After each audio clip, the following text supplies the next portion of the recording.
ንስሐን ገብተን እግዚአብሔር እንደተቀበለን አይነት ሆኖ የሚሰማን ይሄ የግልግል ስሜት ይሰማናል አይደል? እፎይ እንላለንና አሁን ይሄ ንስሐ ጥሩ ነው ማለት ነው ብለን እናገራለን። ደግሞ አንዳንዴ ተናግረንም እፎይ የማንልበት ጊዜ ደግሞ ሲመጣ አይ የሆነ ነገር አልተመቸኝም ዛሬ ምናምን እንላለን። ንስሐው በእኛ ስሜት ደስታና ደስ አለመሰኘት የተመረኮዘ አይደለም። ቅዳሴው ተቀድሶ ሌላው ሰው እኛ አስቀድሰን ስንወጣ እንዴት ነበር የዛሬው ቅዳሴ ሲባል ደስ ሲል ብላችሁ አታውቁ? ከዛ ላይ አንዳንዴ ደግሞ ያንኑ ቅዳሴ አስቀድሳችሁ ሌላ ቀን እንዴት ነበር ዛሬ ቅዳሴ ሲባል የዛሬው ግን ጥሩ አልነበረም እንላለን። አሁን ለኛ ስሜት ተብሎ ነው የሚቀደሰው። እነሱ እንዳይከፋቸው እነሱ ደስ እንዲላቸው ተብሎ ነው አይደለም፣ መደረግ ስላለበት ነው የሚደረግ። ቆይ እስከማረጅ ድረስ ትንሽ ምናምን የሚል ሰው ንስሐ እንደሚገባ የሚመስለው ሰው ማለት ነው። ንስሐ ግን የሚገባው በየዕለቱ አንድ ክርስቲያን እንዲያውም ቢችል የጠዋቱን ፀሐይ አይቶ የምሽቱም ንጋት ሳይገባበት ቀድሞ ከነፍስ አባቱ ስር ሆኖ የዕለቱን ኃጢአት ቢናዘዝ ይመከራል። አንዳንድ ሰው በጣም ለሰይጣን ተቆርቆሮ አሊያም ደግሞ ለሌሎች ኃጢአተኞችና ለራሱ ማስቦ ምን ብሎ ይጠይቃል?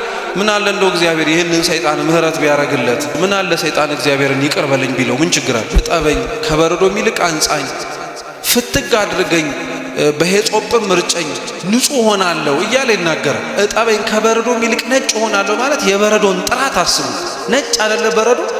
በድሎ የመጣውን ሰው እግዚአብሔር አምላክ የሚያነጻው እንዳልበደለ እስኪመስል ድረስ።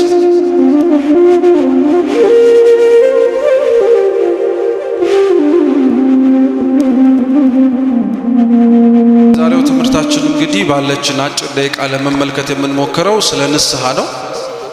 ንስሐ በቤተ ክርስቲያናችን ከሚፈጸሙ ምእመናንም እንዲያደርጓቸው ከሚመከሩ ምስጢራቶች መካከል አንዱ ነው።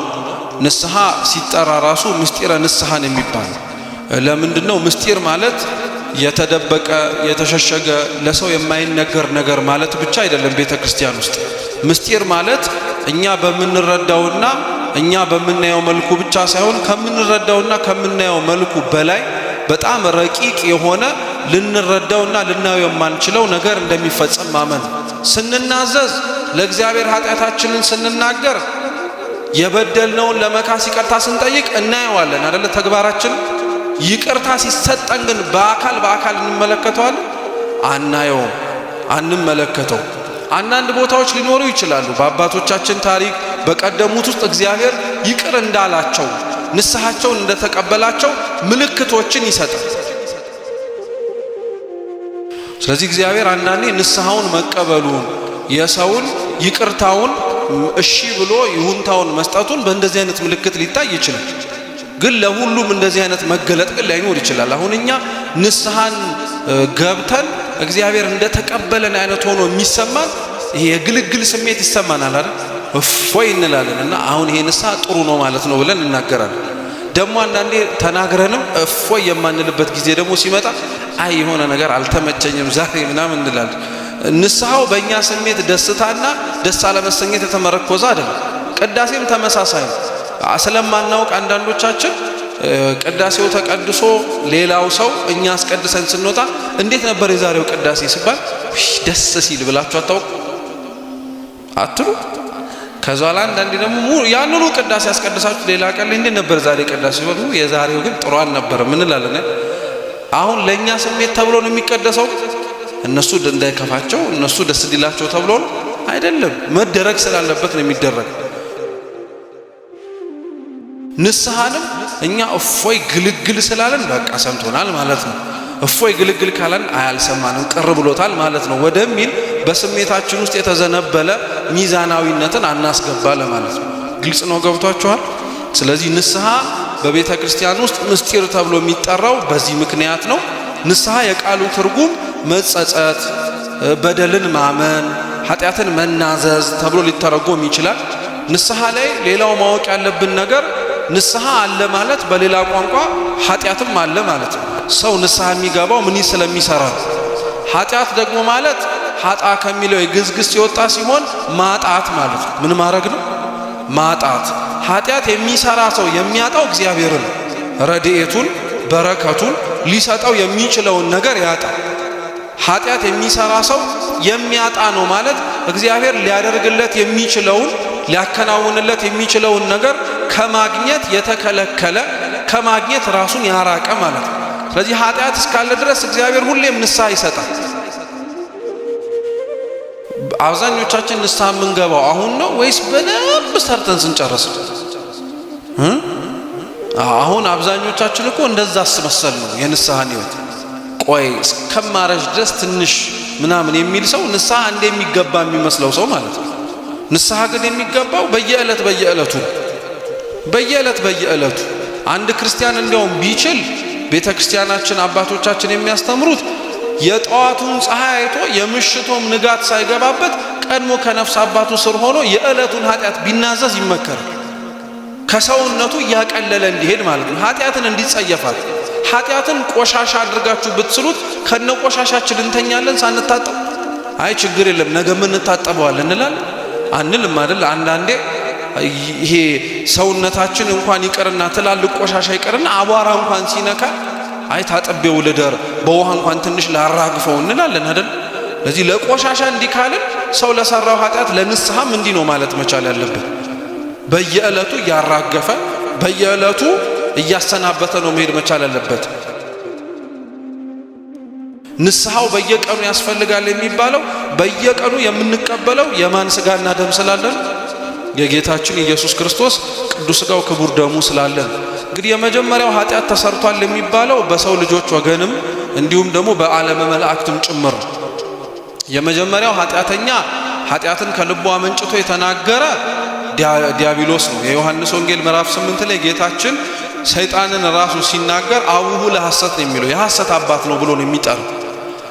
ያንን የሐሰት አባትነቱን ተጠቅሞ ደግሞ ኦሪት ዘፍጥረት ምዕራፍ 3 ላይ ጥንተ አባቶቻችን እናቶቻችንን አዳምንና ሔዋንን ቅዱሳኑን ማለት ነው በእባብ ቆዳ ውስጥ ተደብቆ ያልሆነውን እንደሆነ የሆነውን እንዳልሆነ አስመስሎ ደግሞ እግዚአብሔር ጋር ሲያጣላቸው እንመለከታለን። ልዩነቱ ምንድነው? ሰይጣን ኃጢአት ሰርቶ አሁንም ድረስ ንስሐ አልገባም። ለዛ ነው እስካሁን ድረስ ምህረትም ጭምር የሌለው። አንዳንድ ሰው በጣም ለሰይጣን ተቆርቆሮ አልያም ደግሞ ለሌሎች ኃጢአተኞችና ለራሱም አስቦ ምን ብሎ ይጠይቃል? ምን አለ እንደው እግዚአብሔር ይህንን ሰይጣን ምህረት ቢያረግለት ተብሎ የሚጠይቅ ሰው ገጥሟቸዋል? ምን አለ እንደው እግዚአብሔር ሰይጣንን ይቅር ብሎት ብንገላገል ይላል ሰው። ይሄንን ተብላችሁ ብትጠየቁ እንዲህ ብላችሁ መልሱ፣ ምን አለ ሰይጣን እግዚአብሔርን ይቅር በለኝ ቢለው ምን ችግር አለ? መልሱ። እኔ ልመልስላችሁ? እስኪ አብራችሁን በሉ። አይለውም። እስኪ በሉ። አይለውም። ትዕቢተኛ ነው። እግዚአብሔርማ መሐሪነቱ መች ቀረበት? በእንኳን እሱ ይቀርና እኮ የእሱን ፈለግ የተከተሉት ቅዱሳን እንኳን እንደነ ቅዱስ ክርስቶስ ሰምራ ሰይጣን እንዲማር ልለምን ብላ ጸልያለች? አልጸለየች? ያልተማረውና ምህረትን ያላገኘው ግን እሷ ስላልጸለየች ሳይሆን ማን ምህረት ስለማይፈልግ። ስለዚህ የሰው ከሰይጣን ያለው የንስሐ ልዩነት ይሄ ነው። ሰይጣን ኃጢአት ሰርቶ ንስሐ ይገባል። ሰው ኃጢአት ሰርቶ ንስሐ የማይገባ ከሆነ ከሰይጣን በምን ተናነሰ ታዲያ? ምንም አልተናነሰም። ሰይጣንም ይህ ጸባይ ስላለበት ማለት ነው።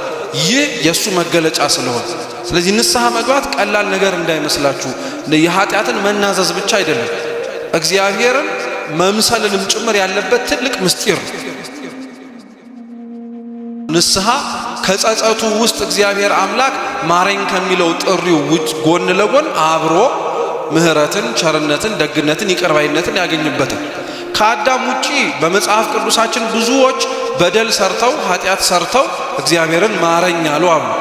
አሁን አብዛኛው ሰው ንስሐ የማይገባው ግን ለምንድን ነው ተብሎ ቢጠየቅ የሰራው በደል ይገስፍበታል ከእግዚአብሔር ምህረት ይልቅ።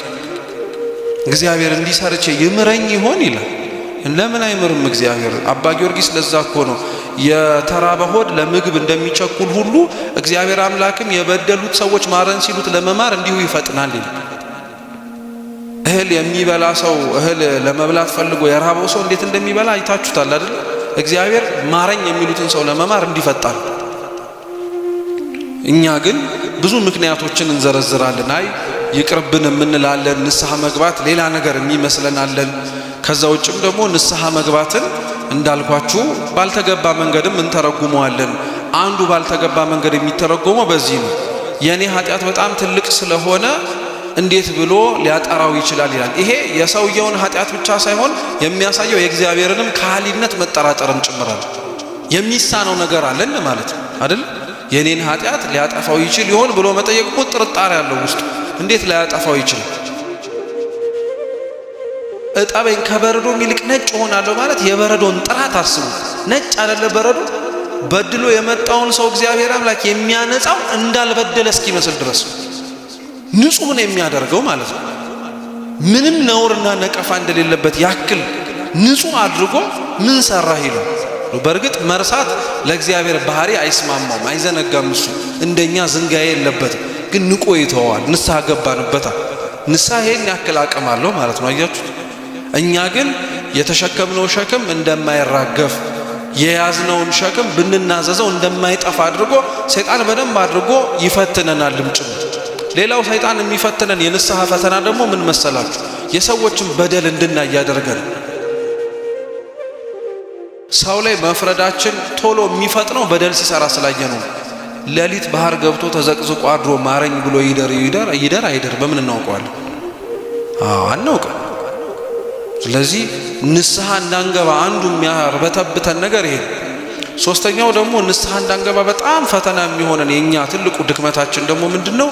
ንስሐችንን የሚቀበሉትን የአባቶቻችንን ካህናት ድክመትን በማየትም ጭምር ነው። ቅዱስ ዮሐንስ አፈወርቅ በረከቱ ለሁላችን ትድረሰንና የካህናትን የምግባር ጉድለት ወይንም ደግሞ እንደተጠበቁት ሆኖ አለመገኘትን ሲናገር እነሱም እኮ ሥጋ የለበሱ ናቸው ብሎ ይናገር። የሰማችሁ ነው። እነሱም ድክመት ይገኝባቸዋል። ለዛ እኮ ነው ከቅዱስ ፓትርያርኩ ጀምሮ እስከ ታችኛው ካህን ድረስ ሁሉም የነፍስ አባት እንዳለው ታውቃላችሁ። እነሱም እኮ የነፍስ አባት አላቸው፣ ሄደው በደላቸውን የሚናዘዙበት ማለት ነው። ኃጢአት ሲሰሩን ያየነው እንጂ ሲናዘዙ ግን አይተናናቁም። አያችሁ። ስለዚህ ፈራጅ ሆነን ቶሎ ብለን እንቀርባለን። እኛ ካህኑ ስለሰራው ለብቻው በደል ይጠየቅበታል። እኛ ግን ሄደን ንስሐ ስንናዘዝ ባለው ስልጣነ ክህነት ምክንያት እግዚአብሔር አምላክ በደላችንን ነውራችንን ያስተሰርያል ማለት ነው። እየሰማችሁ ነው። ስለዚህ በዚህም እንዳንታለል ማለት ነው። ከንስሐ ጋር አብሮ የሚነሳው ነገር ደግሞ ቀኖና ነው። አብዛኛው ሰው ቀኖናን አንደኛ እንደ ቅጣት የሚቆጥረው ሰው አለ። ቀኖና ቅጣት አይደለም። ቅጣትማ ቢሆን ኖሮ እኛ ለሰራነው ኃጢአት ተዘቅዝቀን እንኳን ውሃ ውስጥ ገብተን ብንጸልይ የምንማር ሰዎች አይደለም። ቀኖና ቅጣት አይደለም። ለሰራነው ነገር 50 እና 60 ስግደት በቂ ነው? ኧረ አይሆንም እንጂ ሲያንሰን ነው ዘላለም ዓለማችሁን ጾማችሁ ኑሩ ብንባል ራሱ። ቀኖና ሕክምና ነው። በኃጢአት የቆሰለችውን የጎሰቆለችውን ነፍሳችንን ማጽናኛ፣ በኃጢአት የጎሰቆለችውን ነፍሳችንንና ስጋችንን ወደ እግዚአብሔር ቅዱስ ምስጢር ተሳትፋ ሕይወት እንድታገኝ መዘጋጃ። አንዳንድ ሰው እንደሰራው ኃጢአት ቀኖናውንም ያሰላዋል። ለምሳሌ አንድ ሰው ሰርቆ 50 ስገድ ከተባለ ነገም ሲሰርቅ ስንት ሰግዳለሁ ብሎ ነው የሚያስበው? 50። ስለዚህ 3 4 በደንብ ልስረቅና 3 ሲባዛ ለ50 150 እንኳን አይከብደኝም አካፍዬ ምናምን ብሎ ስሌት ውስጥ ይገባል። እግዚአብሔር ለኛ ጾሙ፣ ጸልዩ፣ ስገዱ፣ መጽውቱ ብሎ በካህናቱ ዘንድ አድሮ የሚናገረን መንፈሳዊ የሆነው ቅድመ ቅዱስ ምስጢር የምናደርገው ዝግጅት እንደ ኃጢአታችን የሚለካ አይደለም። ብዙ ጊዜ ንስሐ ግቡ ይባላል እና አንዳንድ ሰው ተስፋ ይቆርጣል።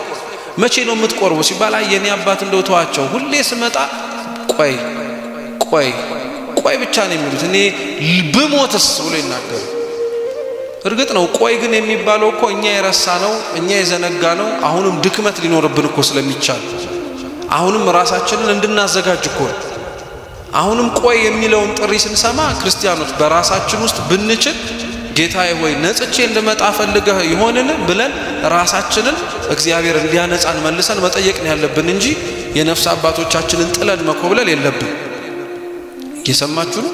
ስለዚህ አንዳንዴ ቆይ ስንባልም ትንሽ ዘግየት ይባል ሲባልም እግዚአብሔር ቀን አለው ጊዜ አለው እያልን ነው ማሰብም ሆነ መለመንም ያለብን። በዛው ልክም ደግሞ ጭምር በተቻለን አቅም ነፍስ አባቶቻችንን መጠየቅም ጭምር አለብን።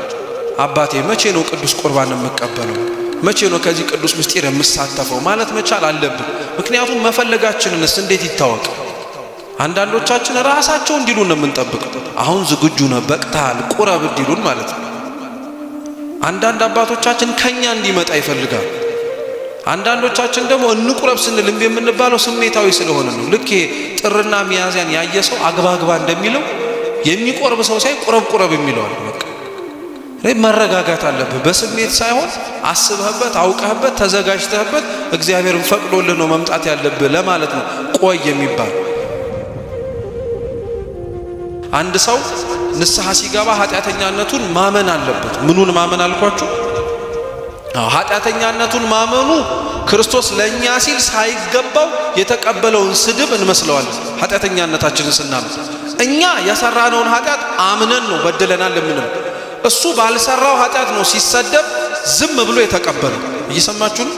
ስለዚህ እኛ በሰራነው በድለናል ብለን ስንናገር ክርስቶስ ባልሰራው በድለሃል ተብሎ ዝም ለማለቱ ሱታፌ ምስጢር እንሳተፋለን ማለት ነው። ሰው ንስሐ የሚገባው ህሊናው ንጹህ ሆኖ እፎይ ብሎ እንዲያደር ብቻ አይደለም፣ እግዚአብሔርን እንዳሳዘነው አምኖ በድየዋለሁ ማለት እንዲችል። ንስሐችንን በተቻለ አቅም በዚህ መመዘን አለበት። አንድ ሰው እንዳትረሱ ንስሐ ሲገባ አንደኛ ወይም ኑዛዜ ስንናዘዝ የቀደመ ጽድቃችንን እያስታወስን አንመጻድቅ። ምንም ዛሬ በበድል እኮ ትላንትና እንዲያርጌ ነበር አይባልም። በጣም ማወቅ አለብን ይህን። ሁለተኛ ንስሐ ወይም ኑዛዜ የሚፈጽም ሰው ማወቅ መቻል ያለበት ደግሞ ምክንያታዊነት መሆን የለበትም። ምክንያት ማብዛት አይጠበቅበትም። ምክንያት ማንንም ስላልበጀ ማለት ነው። አሁን ብዙ ሰው ንስሐ በሚገባበት ኑዛዜ በሚናዘዝበት ጊዜ ላይ የሆነ በደል በደልኩኝ እንልና አብረን ግብረ አበሮቻችንን እንዘረዝራቸዋል። ግን ብቻዬን እኮ አልነበርኩም፣ እነገሌም አብረው አጣጥተዋል፣ አብረው አሳክረዋል፣ አብረው እንዲያርገዋል እና እነገሌ ምን አገባቸው? ሐሜት ንስሐ ውስጥ ማለት ነው። ምክንያታዊነት አያስፈልግም። እየሰማችሁ ነው? ሶስተኛው ደግሞ ንስሐ ወይም ኑዛዜ የማያስፈልገው ነገር ደግሞ ምንድነው ሲባል ራስን አለመውቀስን አይፈልግም። ራስን መውቀስ ግዴታ አይፈልግም። በቃ እኔ ነኝ ጥፋተኛው ማለት ያስፈልጋል። አብዛኞቻችን በንስሐችን ውስጥ ስለ ራሳችን ኃጢአት ነው እንጂ በእኛ ኃጢአት ሀገር፣ ወገን፣ ህዝብ፣ ቤተሰብ የመጣበትን አናስብም። ኃጢአት በጣም ክፉ ናት። ከኃጢአት በላይ ደግሞ የምትከፋው ተስፋ መቁረጥ ነው። እየሰማችሁ ነው? አባቶቻችን እንዲህ ብለው ይናገራሉ። ኃጢአት ዲያብሎስን አልፈጠረችውም ተስፋ መቁረጥ እንጂ ይላሉ። እየሰማችሁ? አዎ፣ ኃጢአት ዲያብሎስን አላመጣችውም። ኃጢአት መስራት ዲያብሎስን አምጥተዋለች። በእርግጥ በንግግሩ ብንመለከተው ኃጢአት የሚሰራ ሰው ዲያብሎስ እንዳደረገው በሱ መንገድ ለመረማመድ የሚፈልግ ሰው። ኃጢአት ከሚሰራው ሰው በላይ ግን በጣም የሚያሳዝነው ኃጢአት ሰርቻለሁ ብሎ ተስፋ የሚቆርጠው ሰው፣ ዋጋ የለኝም የሚለው ሰው። ይህንን ነው እኛ እንድናረም እንድናስተካክለው የሚያስፈልግ። ከነ ኃጢአታችን ከተኛ ከነ ኃጢአታችን ለመዋል አንፍቀድ። ለራሳችን በምንችለው አቅም ፈጥነን ቶሎ ብለን ንስሐ እንግባ።